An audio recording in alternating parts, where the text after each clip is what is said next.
ଆପଣମାନଙ୍କର ଯେଉଁ ପିଲାମାନେ ବିଦ୍ୟାଳୟରେ ନାମ ନ ଲେଖାଇ ରହିଯାଇଛନ୍ତି ତାକୁ ଯଥା ଶୀଘ୍ର ଆଜି ହିଁ ତାର ସବୁ ଡକୁମେଣ୍ଟ ନେଇ ଆସି ପିଲାକୁ ବିଦ୍ୟାଳୟରେ ନାମ ଲେଖାଇ ଦିଅନ୍ତୁ। କାରଣ ଆପଣମାନଙ୍କର କର୍ତ୍ତବ୍ୟ ହେଉଛି ଆପଣଙ୍କ ପିଲାକୁ ଶିକ୍ଷା ଦେବା। ତ ଶିକ୍ଷା ଅନୁଷ୍ଠାନରେ ନାମ ଲେଖାଇ ଯଥା ଶୀଘ୍ର ଆପଣମାନଙ୍କ ପିଲାକୁ ଶିକ୍ଷିତ କରାଇବା ପାଇଁ ଆପଣମାନେ ଯଥାସାଧ୍ୟ ଉଦ୍ୟମ କରନ୍ତୁ। କାରଣ ସରକାରଙ୍କ ତରଫରୁ ସବୁ ପ୍ରକାର ସହାୟତା ପ୍ରଦାନ କରାଯାଉଛି ପିଲାକୁ କେମିତି ଶିକ୍ଷିତ କରାଇ ପାରିବେ। ତେଣୁ ଆପଣମାନଙ୍କ ପିଲାମାନେ ଶିକ୍ଷାରୁ ବଞ୍ଚିତ ହେବା ଉଚିତ ନୁହେଁ। ପାଠ ଯଦି ସେ ଧରୁଛି ସେ ଖେଳରେ ଭଲ ଅଛି, ସେ କେବଳ ଖେଳିବା ପାଇଁ ବିଦ୍ୟାଳୟକୁ ଆସିପାରିବ। କାରଣ ସେ ଯଦି ଖେଳ ଅଧିକରେ ଆଗକୁ ଯିବାକୁ ଚାହିଁବ ତାକୁ ମଧ୍ୟ ବିଦ୍ୟାଳୟ ସେ ସହାୟତା ଦେବ। କବାଡି ଖେଳିପାରିବ, ଖୋଖୋ ଖେଳିପାରିବ, ଖେଳରେ ମଧ୍ୟ ସେ ଆଗକୁ ଯାଇପାରିବ।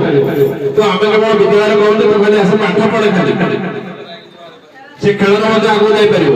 କାରଣ ତମ ସାହିର ପିଲାମାନେ ତମେ ଜାଣିଛ ତମ ସାହିର ପିଲାମାନେ ଆମର ଜିଲ୍ଲା ସ୍ତରକୁ ଯାଇକି ଖେଳିକି ଜିତିକି ଆସିଛନ୍ତି।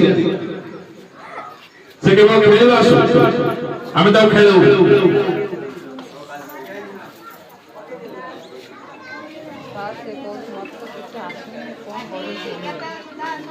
ବିଦ୍ୟାଳୟକୁ ନ ଆସିଲେ ଆସିବ ପ୍ରଥମ ଶ୍ରେଣୀରୁ ଦଶମ ଶ୍ରେଣୀ ପର୍ଯ୍ୟନ୍ତ ବିଦ୍ୟାଳୟକୁ ଆସିବନି, ତ ପାଠ ଆସିବ। ଦେଶକୁ ପଳେଇଛନ୍ତି, ବର୍ତ୍ତମାନ କେହି ରହୁନାହାନ୍ତି ଏଠି। କାରଣ କହିପାରିବେ? ଆଚ୍ଛା, କେପଟୁ ଗଲେଣି?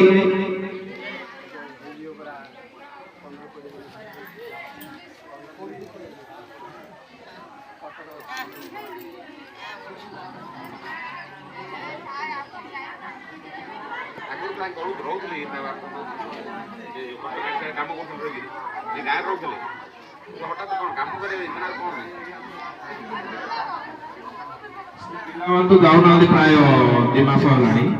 ଏବେ ମଝିରେ ମୁଁ ଆସିଥିଲି, ତାଲା ପଡିଛି, ସେମାନେ କଟକ ଚାଲିଗଲେ। ବିଦ୍ୟାଳୟରେ ନାମ ଲେଖାଇ ନାହାନ୍ତି କିମ୍ବା ବିଦ୍ୟାଳୟରେ ନାମ ଲେଖାଇ ବିଦ୍ୟାଳୟକୁ ଯାଉନାହାନ୍ତି, ଅଧାରୁ ପାଠ ଛାଡ଼ି ରହିଯାଇଛନ୍ତି, ସେମାନଙ୍କୁ ଯଥାଶୀଘ୍ର ଆଣି ବିଦ୍ୟାଳୟରେ ଛାଡ଼ନ୍ତୁ, ବିଦ୍ୟାଳୟରେ ନାମ ଲେଖାନ୍ତୁ। ବର୍ତ୍ତମାନ ଆମେ ଆପଣମାନଙ୍କୁ ସଚେତନତା ବାର୍ତ୍ତା ଦେବା ପାଇଁ ଆସିଅଛୁ। ପିଲା ଶିକ୍ଷାରୁ ବଞ୍ଚିତ ହେବା ଉଚିତ ନୁହେଁ। ତେଣୁ ଆପଣମାନଙ୍କର କର୍ତ୍ତବ୍ୟ ହେଲା ବିଦ୍ୟାଳୟରେ ପିଲାର ନାମ ଲେଖାଇବା ସହିତ ତାକୁ କେମିତି ବିଦ୍ୟାଳୟରେ ପ୍ରତିଦିନ ସେ ବିଦ୍ୟାଳୟକୁ ଯିବ ସେଥିପ୍ରତି